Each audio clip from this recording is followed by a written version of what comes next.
Hi, boys and girls. So today we're going to be looking at scaled bar graphs. This is going to be our second day. We worked on this yesterday, but yesterday we just focused on how to read a bar graph.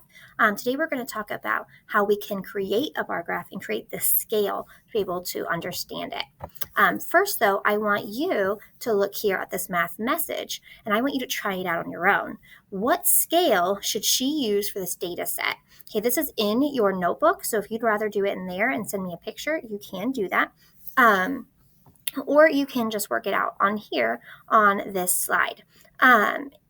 When it says scale, it's thinking like, should she count by twos, fives, tens, ones, right? So right here, what should each one of these boxes be worth? Okay, this is the data that she's been given. It says she kept a record of the number of minutes she did homework each school day.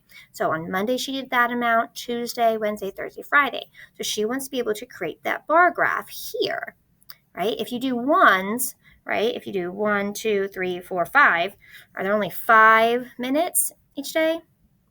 No. So you're going to have to come up with a different scale. So what do you think you would do?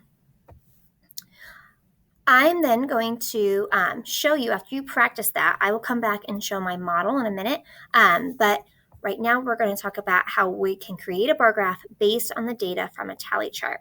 Okay, so when you were looking at your math message here, right, it was showing you this data set.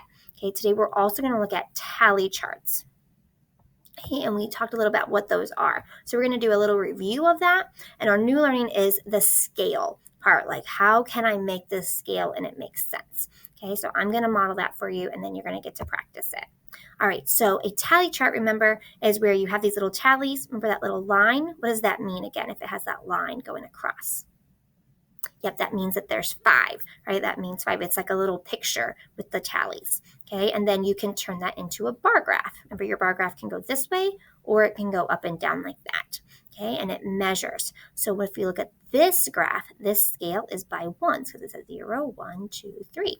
But we're going to look at different scales today because in the bar graph, right, you have your title, right? You should have what you're counting, right? So like here, it has the label to let you know what each bar stands for. So like this is blue, this is green, right? For the student's favorite color. Okay, this could also be like student's favorite animals. So this might be like dolphin or frog, right? Lion. And then here, this is the focus for today. They have to have numbers here to let you know how many. Like when you look at this bar, how many is that? Well, here it's counting by fives. 5, 10, 15. Right? So the scale is important. When we look at the scale, right, we have to skip count by the same amount. You can't start here and say this is 2 and then this is 5 and this is 15, right? Because that's not counting by the same amount. So you got to make sure we're skip counting the same amount each time. Right, so I'm going to go ahead and pause here. I want you to make sure that you are doing your math message, thinking what scale do you think it could be here? Then I'm going to come back in my model and show you what I would do.